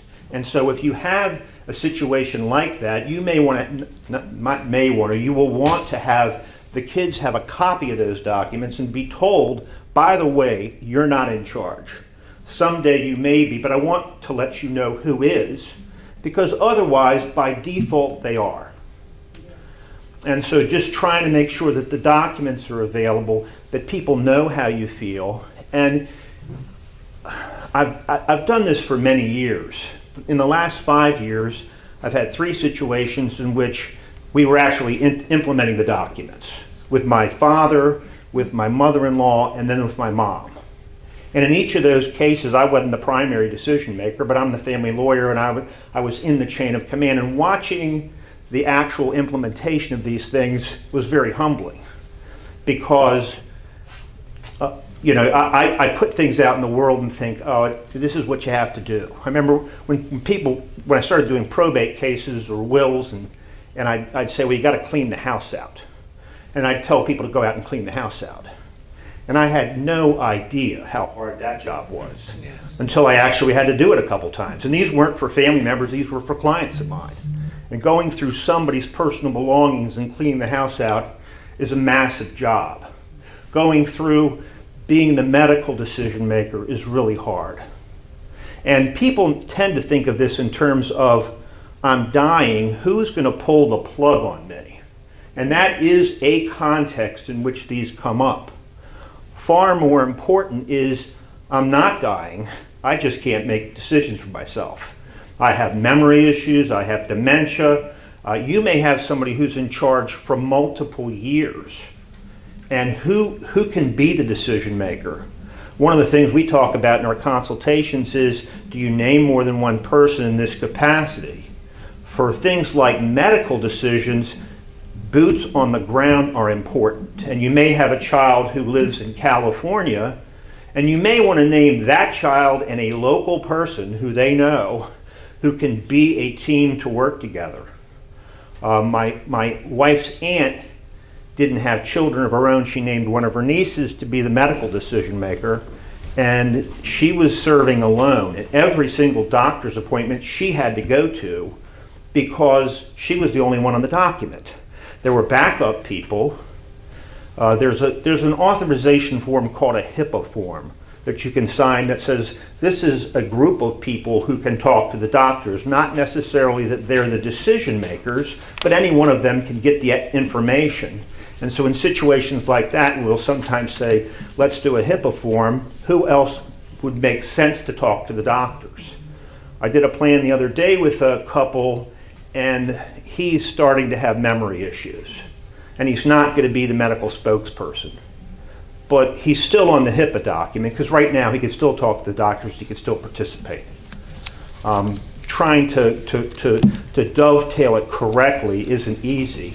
But I guess my feeling is the fact that you are all here is great. Thinking about, I can talk all day long about your death. I don't want to talk about my death.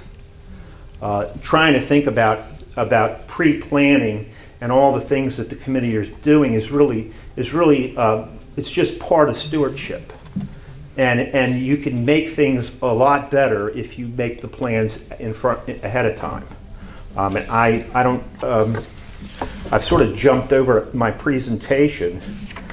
I did want to talk about a couple rules of thumb. Oh, I also wanted to give you this one tidbit. I don't know if you heard this. There's a Guinness factory in the Baltimore area. And you can go on tours of the brewery. And there was recently a couple on the tour, and the husband fell in the vat, and he drowned. Now that's not a good reaction. Oh, tragic. A tragic Irish story. And his wife asked the doctor, did my husband suffer badly before he died? And the doctor looked at her and said, I don't think so. They say he got out 3 times to pee. So I wanted to give you that tidbit for St. Patrick's Day. On the medical front, there's living wills, there's advanced directives. 5 wishes is sort of a combination of those things. And one of the things that you may want to do is to figure out, do you want to have people serving together or having one person at a time? Getting the delivery of the documents and having them have them on their cell phones, I think, is really important. Having somebody in charge of the post-death things is really important.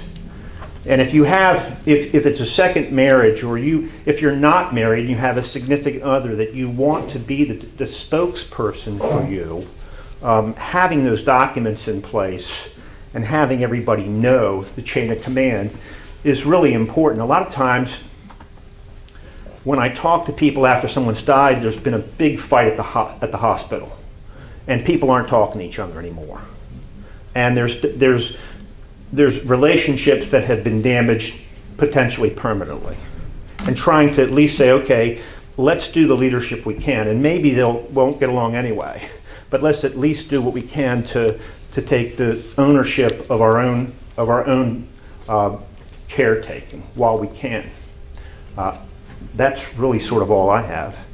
I did want to say one other thing. There are medical decision-making documents that are legal documents. There's also something called a MOLST form. It's MOLST, and it stands for Medical Orders for Life-Saving Treatment. And this is if you go to the hospital, they may have you sign a MOLST form. In order to sign a MOLST form, you have to either be a physician, a physician's assistant, or a nurse. And the theory is that person will understand your medical decision making and your condition and will guide you through what the correct decisions are. There's also a sort of a historic rift between lawyers and doctors. I know that's hard to believe. When I went to law school, I lived in a dormitory, and there were medical students, law students, social workers, nurses, dentists, and in the first week, the lawyers and the doctors are at each other's throats. I mean, it really is a cultural divide. My son is now dating a woman who's got 3 doctors in her family. I go, this will be interesting. But a MOLST form is a medical order. And when my mother-in-law was in the hospital one day, we went out to lunch, and we came back, and her protocols had changed. And we said, what's going on with the treatment here? And we were told that she signed a MOLST form. So a nurse went in and had her sign a form changing what her caretaking was going to be.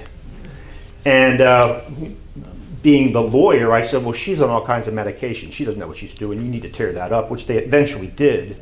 But it sort of opened my eyes to the fact that you think you know what the rules are may not be what they are. And the people who are actually dictating the care may well be the nurses in the hospital. In terms of gross time when somebody's in the hospital, it's the nurses are there all the time, and the doctors are there very little. And I've also sort of come to full circle on now I'm old. So I understand when my brother had a stroke when he was 62, and I was 60 at the time. I went down to see him, and I was talking to his doctor, and the doctor said, well, I said, what do you think his recovery time frame is? And the doctor said, well, he's so old, it's going to take a pretty long time. And I just said, listen, Dookie Howser, he's only 62. But he was so old to a doctor who was 30. I mean, you know, and when you think about who's going to be in charge of your medical decisions, I have the 5 years older than me rule. To say, okay, who do I really want to have? Well, he still has a couple good years left. But that's really all I have. Thank you very much.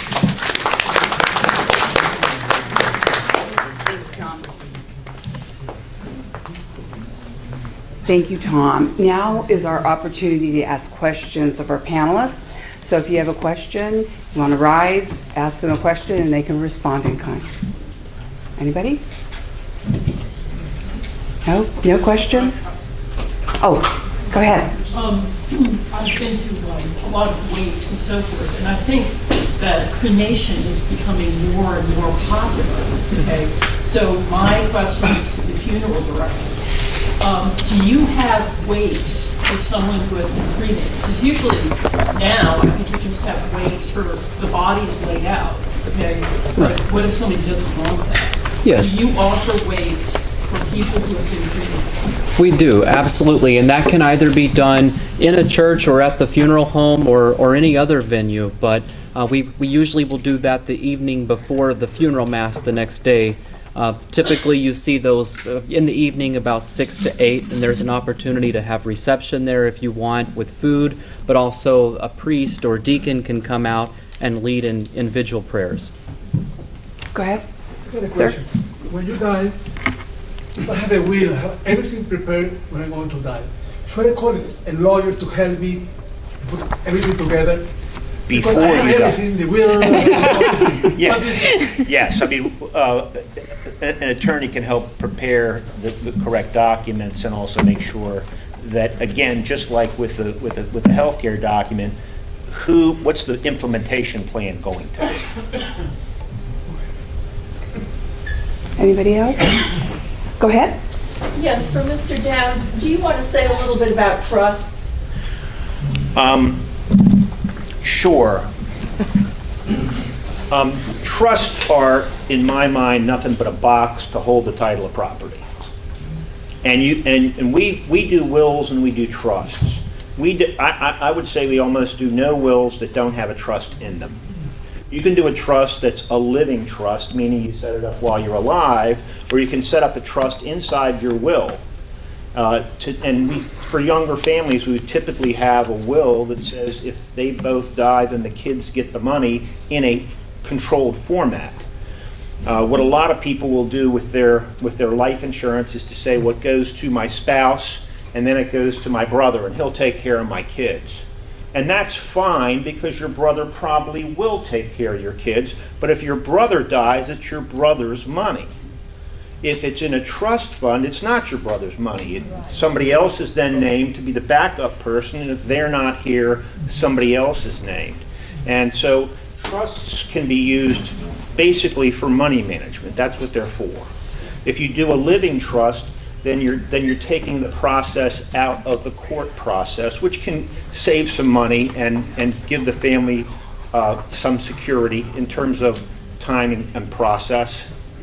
So the living trust avoids probate, is that correct? Well, it's a box, okay? It avoids probate to the extent you put stuff in the box. So it's a two-step process. You build the trust and then you got to move stuff. Thank you. Is a living trust irrevocable, or are those two different things? A living trust can be either one. They can be revocable or irrevocable. Most of the time we do revocable. That's a will substitute. Irrevocable trusts are helpful if there's a long-term care situation. If you have, in certain situations, tax-wise, it might make sense. More questions? Yes. What's the difference between a trust and a living will? A living will is really a dying will, A living will is not a financial document. A living will is a statement of what your intention is if you're terminally ill. Okay. A living it's trust different is a it's financial different than a document. will that we normally think of. A will is different than a living will is different than a Right, trust. the living will, the name living will is probably a bad name. What's your experience with trusts? For example, what I'm thinking about is our children and their marriages, and it's unforeseeable whether they're going to have trouble with their spouses after our demise. What's your experience with having a trust that protects the inheritance in the name of your children, so that the spouse doesn't share in the inheritance? We do those kind of plans all the time. That can be done in a will, or it can be done in a trust. In other words, you can have a will that has a trust for the child that protects the assets. It's really more of a question of mechanics. How does things get there? If it's in a will, they get there through the court process. If it's in a living trust, then they can avoid the court process. Oh, just a question regarding living wills, health directives, and the MOLS. Are there any choices on those forms that would be un-Catholic? For example, donating organs or using morphine, or are there Catholic specific kind of phrases we can put in there to stay within the doctrine? Yes, we have a Catholic version of a living will, which the difference is, we've taken it off of Catholic websites. The basic difference is food and water. Food and water is going to be provided in a Catholic version, although I think it's a little confusing because the church doesn't necessarily require futile treatment, and so it's I've had a number of clients who are priests who do the Catholic version. Some of them don't. One of the things that I think is also important in the interaction between the statement of a living will, which is basically, I don't want to do anything if I'm dying, and who's in charge, is sometimes the difference between keeping somebody alive and keeping them comfortable is overlapped. And so we now say, generally speaking, our decision maker can override the document and give us more care should they need to.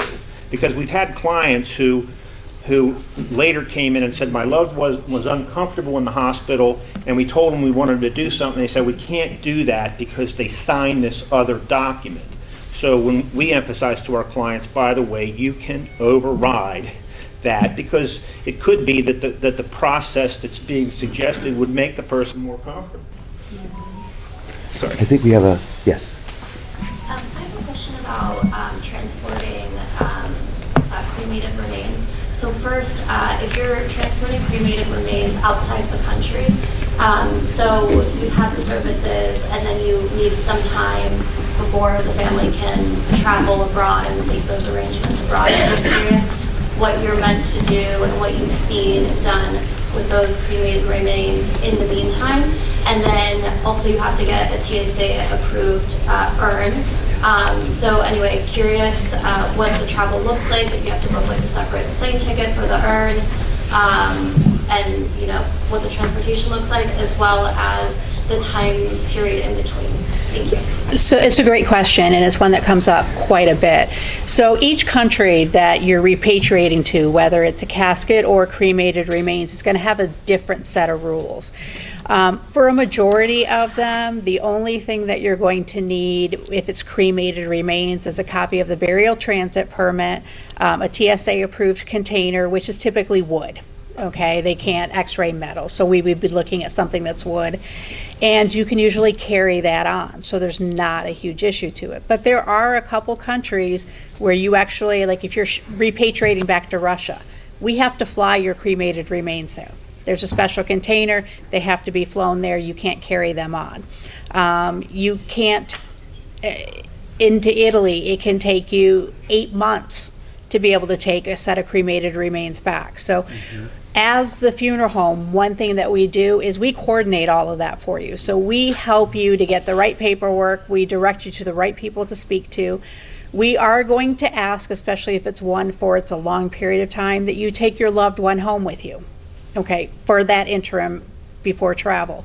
We can keep you in our care up to 30 days if it's something that happens very quickly, but after that 30-day mark, we're going to want to take you home. If you find it's not conducive for you to be able to transport those cremated remains to another country and you decide you're going to do something here, you're going to need to make that decision to do it. The mistake that a lot of people make, and this touched on what Cheryl brought up, is your urn is not generational wealth. It's not. So what that means is that while your children may enjoy having you home with them, or your spouse may enjoy having you home with them on the mantle, you will eventually be relegated to the dining room cabinet, the hall closet, the basement, the garage, the attic. Your house gets sold 30 years from now. We have some random stranger going, I bought this house and I found it in the attic. You have to have it happens a lot more than what you would think about, because people don't look at that as being important. You know, your great grandchildren will not feel the same way about you that your grandchildren or children do. That's all of us. You know, over 100 billion people have lived and died before us, therefore we have to have a place to go. Thank you. One announcement before we continue. Nissan Leaf car blocking the garage, license plate DC. JL 9957, ring a bell? Okay. I want to just, yes, Cheryl. I'm sorry, I just wanted to provide also a point of clarification, and I think it relates to a comment that you made, and I just wanted to make sure people understand that it is not in opposition to church teaching to be an organ donor or to be a body donor. So at all of the medical schools, all of the universities that have a medical school, they have an anatomical donor program. So we bury all of those anatomical remains that come from Georgetown University Hospital Medical School, George Washington University. And so we actually consider those people to be heroes. And so we do a big memorial service for them every year when they bring the remains to us. So you're more than welcome to attend. But I just wanted to make sure it was really clear that we do encourage organ and body donation for the people who are interested in that. If you donate your body for medical science, training, or research, then your cremation is to your family at no cost, and your burial is at no cost to your family. I wanted just that story about cremains that are stored in people's homes. Some of you know that years ago I went to an estate sale over here on Davenport, and I was with John Puno, one of our parishioners, and I said, is everything in the basement available for the sale? Oh yes, everything's down there as you can go, Father.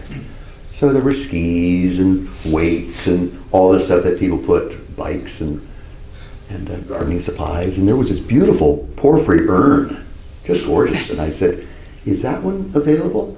Oh, no, Father, no. That conveys with the house. And I said, why?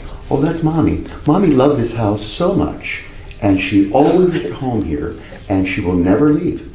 She stays with the house. So about 3 months later, I get a call. Hi, I'm so-and-so. I just bought a place on Davenport. I said, give me the address. I said, I think you're calling because there's an urn in the basement? He said, yeah, I'm not sure, but we were told it conveys with the house. And I don't know that I want this in my house. I'll be right over. So we removed the remains, and they were given to Catholic cemeteries, because they'll do those burials after a while. I'm sure the Archdiocese does this pro bono for a lot of ashes, a lot of cremains, when they're unknown or abandoned, or they end up in estate sales. And all so, the time. But the nice news is I got the urn. A word about cremation as well. When people come to talk to me about burial, we want to be very clear about the Catholic understanding.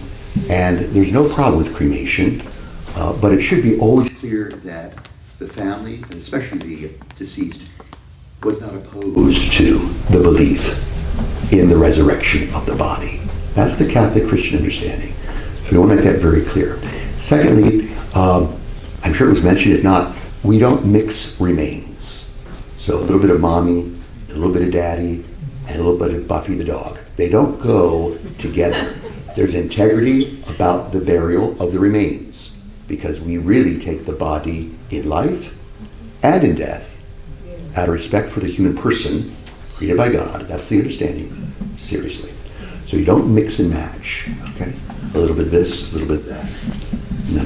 It's mom or dad, myself. Okay, we don't do burials for dogs and cats, okay? This next generation considers them family. I understand that psychologically, emotionally, we're very attached to our animals. Okay, but we don't do Christian burials because, well, another story. I don't think, we have a little more time. Yes? I have one question. If you are in the hospital and you are in coma, I mean, years of being in coma, can you unplug it? I mean, that's religious thing to do? I mean, Jim? That's a good question. And it has to do, I think, with who you're putting in charge. And typically, in Maryland, I think in the district also, you have to have two physicians say the person has no ability to recover, and that's a guess, but it's probably pretty accurate. And then you don't have. I mean, I'll defer to you on the Catholic version, but I think it's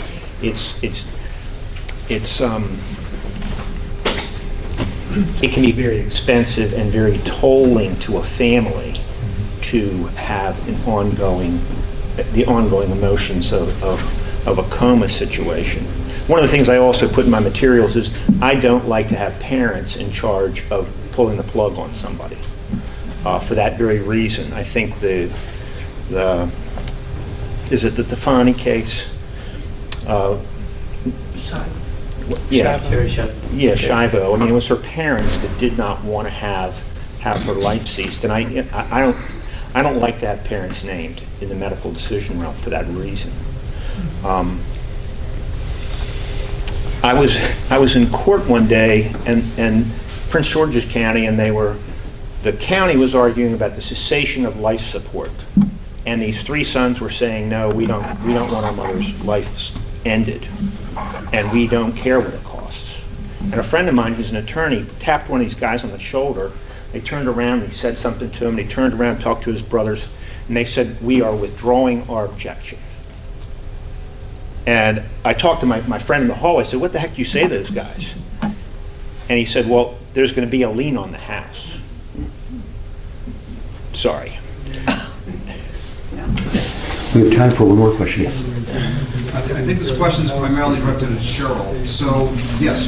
So one of the things you didn't talk about or mention, when we start to get information and solicitations, even if we talk about it at home and Alexis says, okay, you wanted to, okay, but this green burial, and basically burials that encourage and promote the decay of the body. Yes, they are permitted. Right now, the Archdiocese of Washington does not have a green burial space, but they will be developing one in the All Souls Cemetery in the next few years. We can bury, basically a green burial would be a body that has not been embalmed or does not have, an infusion of chemicals in it, is not buried in a container that will last for a long time, usually wrapped in a shroud or something and put directly into the ground. And so that is perfectly fine. That is the kind of burial that took place for eons before the death care industry became an industry. But what we can bury somebody who has been cremated through flame cremation or alkaline hydrolysis or water cremation. We cannot bury somebody who has been composted or cremated through other means. There are many more technologies now that are starting to be used to reduce a body to its basic elements. And so there are some things that we cannot do. But if somebody is composted, they can't go into a Catholic cemetery. But cremation, yes. And green burial, I think, is in response to Pope Francis's encyclical on Laudato Si, it is caring for our common home and our land. So we don't want to put more concrete in the ground, frankly.